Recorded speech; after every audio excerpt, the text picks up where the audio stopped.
नमस्कार, मैं प्रिया। आज है 5 सितंबर। खबरों की तरफ बढ़ने से पहले आप सभी को शिक्षक दिवस की हार्दिक शुभकामनाएं। चले जानते हैं बिहार की 25 बड़ी खबरों को। बिहार में कोविड-19 प्रभावितों की संख्या पहुंची 1,44,000 के पार। बिहार में कोविड-19 प्रभावितों की संख्या लगातार बढ़ती जा रही है। स्वास्थ्य विभाग की तरफ से साझा की गई जानकारी के अनुसार बीते 24 घंटे में 1978 नए मरीजों की पुष्टि की गई है, जिसके बाद संक्रमितों की संख्या बढ़कर 1,44,134 पर पहुंच गई है। अगर हम प्रभावित जिलों की बात करें तो अररिया में 117, अरवल में 16, औरंगाबाद में 49, बांका में 24, बेगूसराय में 52, भागलपुर में 91, भोजपुर में 30, बक्सर में 18, दरभंगा में 37, पूर्वी चंपारण में 84, गया में 52, गोपालगंज में 64, जमुई में 13, जहानाबाद में 19, कैमूर में 4, कटिहार में 32, खगड़िया में 11, किशनगंज में 25, लखीसराय में 29, मधेपुरा में 51, मधुबनी में 61, मुंगेर में 4, मुजफ्फरपुर में 134, नालंदा में 46, नवादा में 88, पटना में 258, पूर्णिया में 91, रोहतास में 34, सहरसा में 64, समस्तीपुर में 57, सारण में 63, शेखपुरा में 25, शिवहर में 27, सीतामढ़ी में 54, सिवान में 18, सुपौल में 51, वैशाली में 24, पश्चिम चंपारण में 52। वहीं ठीक होने वाले मरीजों की संख्या भी लगातार बढ़ती जा रही है। स्वास्थ्य विभाग की तरफ से साझा की गई जानकारी के अनुसार बीते शाम 4 बजे तक जारी किए गए अपडेट के तहत कुल मिलाकर 1,26,411 मरीज ठीक हो चुके हैं। वहीं 741 लोगों की जान जा चुकी है। बिहार लोक सेवा आयोग ने इंजीनियरिंग कॉलेज में प्राध्यापक भर्ती के लिए मांगे आवेदन। बिहार लोक सेवा आयोग ने राज्य के विज्ञान एवं प्रौद्योगिकी विभाग बिहार के अंतर्गत राजकीय अभियंत्रण महाविद्यालय प्राध्यापक इलेक्ट्रॉनिक्स एंड कम्युनिकेशन के कुल मिलाकर 18 पदों पर नियुक्ति के लिए उम्मीदवारों से आवेदन की मांग की है, जिसके तहत आयोग ने नोटिफिकेशन जारी कर दिया और बताया है कि जारी किया गया पदों के लिए आवेदन स्वीकार किए जाएंगे। आवेदन करने से पहले उम्मीदवार बीपीएससी की आधिकारिक वेबसाइट bpsc.bih.nic.in पर जाकर आवेदन कर सकते हैं। साथ ही इन पदों से जुड़ी पूरी जानकारी भी ले सकते हैं। 29 नवंबर से पहले पूरे बिहार में विधानसभा चुनाव का होगा आयोजन। भारत निर्वाचन आयोग ने कहा है कि बिहार विधानसभा चुनाव की तारीख का ऐलान 29 नवंबर से पहले कर दिया जाएगा। आयोग बिहार चुनाव के समय 65 सीटों पर उपचुनाव कराने की तैयारी भी है। चुनाव आयोग के मुताबिक बिहार विधानसभा चुनाव को नवंबर 2020 से पहले पूरा करवाना है। अलग अलग राज्यों में 64 विधानसभा और लोकसभा सीट पर उपचुनाव करवाया जाएगा। चुनाव आयोग की तरफ से मिली जानकारी के अनुसार बिहार विधानसभा चुनाव को 29 नवंबर 2020 से पहले पूरा कर लिया जाएगा। परियोजना कार्यालय के सामने विरोध करने बैठी आंगनबाड़ी सेविका सहायिकाएं।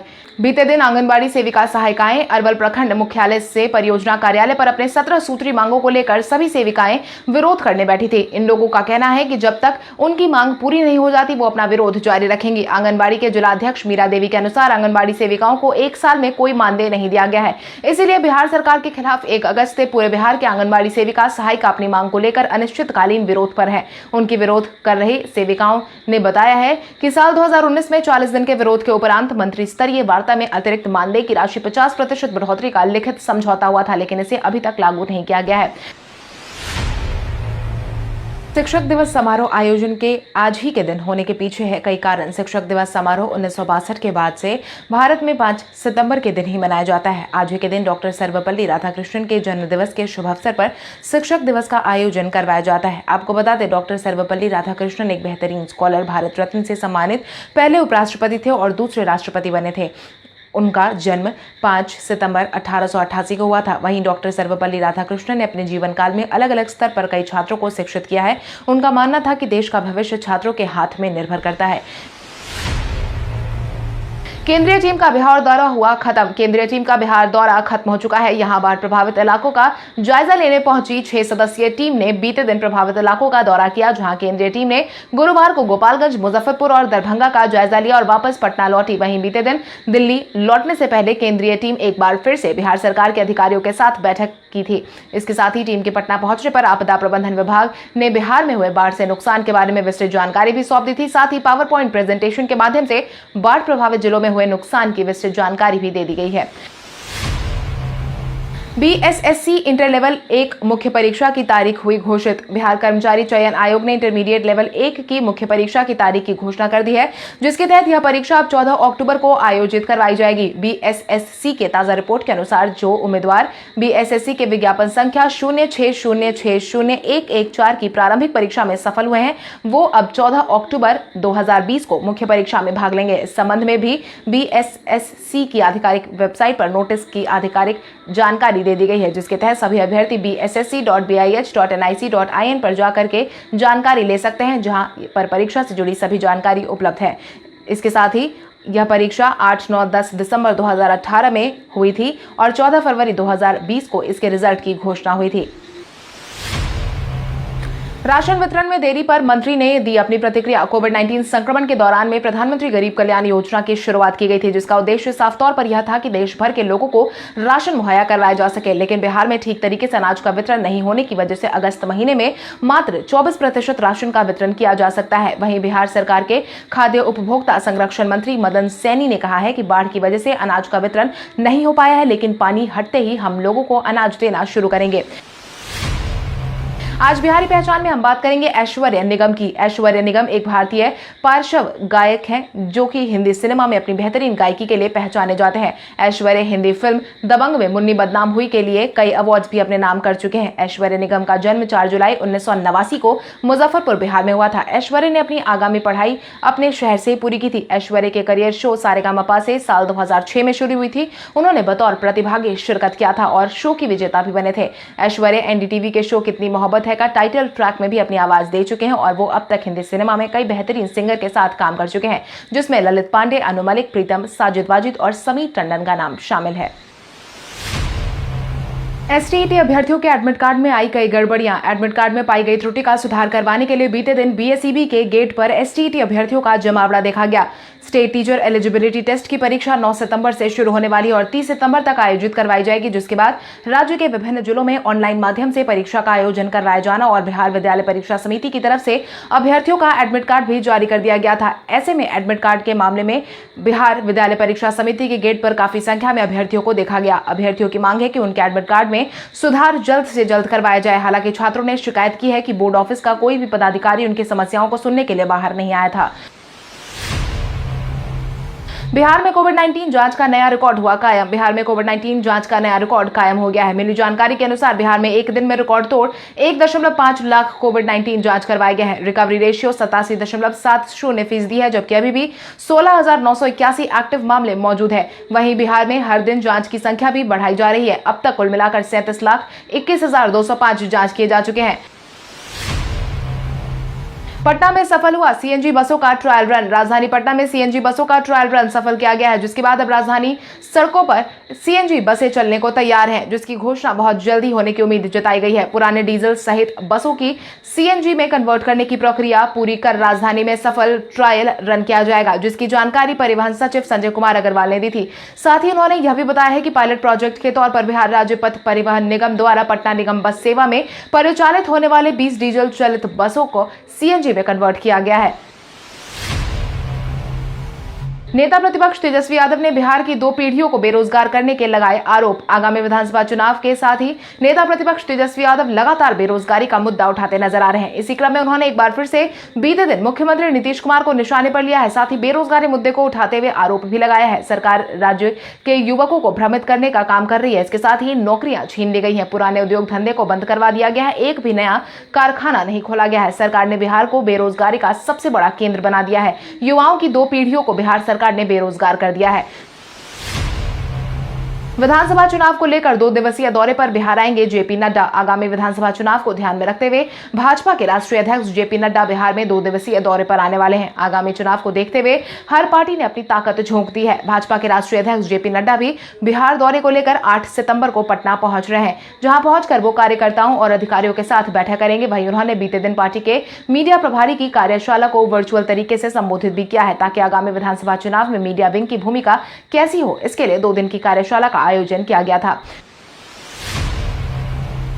7 सितंबर को ही कांग्रेस करेगी वर्चुअल रैली का आयोजन। 7 सितंबर को बिहार में सिर्फ जदयू ही नहीं बल्कि कांग्रेस भी वर्चुअल रैली का आयोजन करने वाली है, जिसकी जानकारी शक्ति सिंह गोहिल ने दी है। 2 दिवसीय दौरे पर पटना आए बिहार कांग्रेस प्रभारी शक्ति सिंह गोहिल ने साफ तौर पर कहा है कि रोजगार को लेकर यूथ कांग्रेस की तरफ से मुहिम चलाई जाएगी। कांग्रेस के दिवंगत नेता और पूर्व राष्ट्रपति प्रणब मुखर्जी की याद में रोजगार को लेकर मुहिम चलाई जाएगी। बिहार में युवाओं के रोजगार के लिए एनडीए ने पिछले 15 साल में कोई काम नहीं किया है। 7 सितंबर को कांग्रेस की वर्चुअल रैली के आगाज के साथ ही पार्टी अपनी तैयारी को मुकम्मल करेगी। ग्रामीण डाक सेवक के लिए निकाली गई 5,222 रिक्तियां। कोविड-19 के इस माहौल के बीच ग्रामीण डाक सेवक के लिए 5,222 पदों पर रिक्तियों की मांग की गई है, जिसके तहत उड़ीसा पोस्टल सर्किल और तमिलनाडु पोस्टल सर्किल में बंपर भर्तियां निकाली गई हैं। भारतीय डाक विभाग के तहत ग्रामीण डाक सेवक बनने का सुनहरा मौका भी दिया गया है और इसी क्रम में कुल मिलाकर 5,222 वैकेंसी निकाली गई है। खास बात यह है कि इसके लिए न तो कोई इंटरव्यू का आयोजन करवाया जाएगा और न ही परीक्षा ली जाएगी। इसके लिए छात्रों को 30 सितंबर तक आवेदन भरना होगा। उम्मीदवार कम से कम 10वीं पास होना अनिवार्य है। जो भी छात्र आवेदन भरना चाहते हैं वो इसके आधिकारिक वेबसाइट appost.in/gds ऑनलाइन या फिर indiapost.gov.in पर जाकर ऑनलाइन आवेदन कर सकते हैं। एनडीए परीक्षा को लेकर प्रमंडलीय आयुक्त संजय अग्रवाल ने की बैठक। प्रमंडलीय आयुक्त संजय कुमार अग्रवाल ने एनडीए यानी कि नेशनल डिफेंस एकेडमी एवं नेवल एग्जामिनेशन 2020 के सफल, शांतिपूर्ण एवं कदाचार मुक्त संचालन के लिए जोनल दंडाधिकारी, सहायक समन्वय पर्यवेक्षक, स्टैटिक दंडाधिकारी, स्थानीय निरीक्षक अधिकारी, केंद्र अधीक्षक की ब्रीफिंग कर आवश्यक दिशा निर्देश दे दिए हैं। 6 सितंबर को पहली पाली में 10 बजे से 12:30 बजे तक और दूसरी पाली में 2 बजे से 4:30 बजे तक परीक्षा का आयोजन करवाया जाएगा। परीक्षा केंद्र पर लगभग 41,000 परीक्षार्थी भाग लेने वाले हैं। मास्क नहीं पहनने वालों से 80 लाख का लिया गया फाइन। विशेष मुहिम के तहत बिना मास्क पहने लोगों से 1 अगस्त से अब तक कुल मिलाकर 80 लाख रुपए का चालान काटा गया है। मिली जानकारी के अनुसार पुलिस मुख्यालय ने सभी जिलाध्यक्षों को वाहन चेकिंग मुहिम के लिए निर्देश जारी कर दिया था, जिसके तहत पुलिस मुख्यालय के एडीजी जितेंद्र कुमार ने बताया कि बिहार पुलिस की तरफ से शुरू की गई सघन जाँच के तहत सिर्फ एक दिन में 79 लोगों पर मामला दर्ज किया गया है। साथ ही 79,53,550 रुपए भी फाइन के रूप में वसूले जा चुके हैं। वहीं बीते दिन तक कुल मिलाकर 2,18,300 रुपए की वसूली की जा चुकी है। 5 महीने में पहली बार राज्य के राजस्व में दिखी वृद्धि। 5 महीने में पहली बार अगस्त महीने में राज्यों के राजस्व में बढ़ोतरी देखी गई है, जिसके तहत बीते दिन राजस्व में 11.70% की वृद्धि दर्ज की गई है, जिसकी जानकारी उप मुख्यमंत्री सुशील कुमार मोदी ने दी है। साझा की गई जानकारी के अनुसार उप मुख्यमंत्री सुशील कुमार मोदी ने बताया है कि वित्त वर्ष 2020-21 में पहली बार 5 महीने में पिछले साल की तुलना में अगस्त में राज्य के अपने राजस्व संग्रह में 39,989 करोड़ से कोसों दूर है। हालांकि सरकार की तरफ से ये कोशिश की जा रही है कि कोरोना के कारण लगाए गए लॉकडाउन के बावजूद कम से कम पिछले साल जितना कर संग्रह किया जा सके। एनसीबी ने रिया चक्रवर्ती के भाई शोविक पर कसा शिकंजा। बीते दिन शोविक चक्रवर्ती और सुशांत के हाउस मैनेजर सैमुअल मिरांडा को पकड़ लिया गया है। मीडिया हाउस की एक रिपोर्ट के अनुसार इन दोनों के पकड़े जाने की पुष्टि हो चुकी है। सुशांत सिंह राजपूत मामले में यह दोनों संदिग्ध चल रहे थे, वहीं अब एनसीबी ने भी दोनों को पकड़ लिया है। मिली जानकारी के अनुसार शोविक चक्रवर्ती ने कुछ निजी चैट सामने आ गए थे, जिसके बाद ही एनसीबी की टीम ने इन्हें सलाखों के पीछे भेजा है। गया के प्रसिद्ध विष्णुपद मंदिर को लेकर 7 सितंबर को होगी सुनवाई। हाईकोर्ट ने राज्य सरकार से 7 सितंबर तक फैसले को बढ़ाने का निर्देश दिया है, जिसमें गया का प्रसिद्ध विष्णुपद मंदिर सार्वजनिक है या किसी वर्ग विशेष का इसकी जानकारी साझा करने की बात कही गई है। यह जानकारी मुख्य न्यायाधीश संजय करोल और न्यायाधीश एस कुमार की खंडपीठ की गौरव कुमार सिंह द्वारा दायर जनहित याचिका पर सुनवाई करते हुए मांगी गई है। खंडपीठ ने साफ तौर पर कहा है कि विष्णुपद मंदिर से जुड़े लोगों के हितों का भी ख्याल रखा जाएगा, क्योंकि इस मंदिर में आम लोगों की आस्था जुड़ी हुई है। कोर्ट ने पिछली सुनवाई पर गया के जिलाधिकारी और विष्णुपद मंदिर प्रबंधन से जवाब भी तलब किया था। साल भी मोइनुलहक स्टेडियम में रणजी मैच का होगा आयोजन। आगामी घरेलू सत्र में मैच के लिए बिहार क्रिकेट एसोसिएशन को 7 महीने के लिए मोइनुलहक स्टेडियम चुना गया है। राज्य खेल प्राधिकरण से आवंटन मिलने के बाद बीसीए ने शुक्रवार को स्टेडियम के जीर्णोद्धार का काम शुरू करवा दिया है। स्टेडियम के मैदान में उगी लंबी घास की कटाई शुरू हो गई है, जिसके लेकर के बीसीए के प्रवक्ता और अध्यक्ष के मीडिया सलाहकार संजीव कुमार मिश्रा ने इस बात की पुष्टि की और बताया है कि साल 2020 सत्र में बीसीसीआई की तरफ से रणजी और सीनियर महिला क्रिकेट का आयोजन इसी मैदान में करवाया जाएगा, जिसकी मेजबानी बीसीए को भी मिलेगी। जीतन राम मांझी के बाद अब भाजपा ने भी चिराग पासवान को दी नसीहत। अपने बागी तेवर में नजर आ रहे चिराग पासवान को जीतन राम मांझी ने कुछ दिनों पहले नीतीश कुमार को पार्टी से नहीं उलझने की नसीहत दी थी। वहीं अब चिराग पासवान को भाजपा की तरफ से भी 2 टूक नसीहत दे दी गई है, जिसके तहत भाजपा के वरिष्ठ नेता और नीतीश कुमार के मंत्री प्रेम कुमार ने बिना नाम लिए चिराग पासवान को बड़ी नसीहत दी है। उन्होंने कहा है कि उन्हें गठबंधन धर्म का पालन करना चाहिए, कोई बयान नहीं दे जिससे कि सहयोगी दलों के बीच कड़वाहट पैदा हो, इसीलिए सोच समझकर बयानबाजी करनी चाहिए। पप्पू यादव ने 94 सीटों का किया बंटवारा। आगामी विधानसभा चुनाव से पहले जन अधिकार पार्टी के राष्ट्रीय अध्यक्ष पप्पू यादव ने बीते दिन 94 सीटों पर उम्मीदवारों की घोषणा कर दी है। साथ ही बताया है कि इन विधानसभा क्षेत्रों में किस जाति के उम्मीदवार को टिकट दी जाएगी। अब तक घोषित 94 सीटों में से यादव को 20, भूमियार ब्राह्मण को 16, मुसलमान को 13, दलित को 9, अति पिछड़ा को 9, राजपूत को 7, कुशवाहा को 5 और अन्य को 5 दिए गए हैं। पप्पू यादव ने कहा है कि जो भी बिहार में विकास की राजनीति करेगी, हम सभी धर्मों और जातियों को साथ लेकर चलेंगे, बाकी सभी का प्रतिनिधित्व हो सके। इसके साथ ही बिहार की जनता इस चुनाव में जात पात और धर्म की राजनीति करने वालों को सबक जरूर सिखाएगी। बिहार विधानसभा चुनाव में रालोसपा ने राजद को सौंपी अपनी दावेदारी वाली सीटों की सूची। महागठबंधन में सीटों को लेकर चल रही खींचतान के बीच अंतिम परिणाम निकलकर सामने आ रहा है। 2 दिन पहले राजद से हुई बातचीत के बाद शुक्रवार को रालोसपा नेताओं ने अपनी दावेदारी वाली सीटों के नाम राजद कार्यालय को सौंप दिए हैं। मेरी जानकारी के अनुसार प्रदेश अध्यक्ष जगदानंद सिंह को सौंपी गई सूची में रालोसपा ने अधिसंख्य सीटों पर उम्मीदवारों के नाम दे दिए हैं।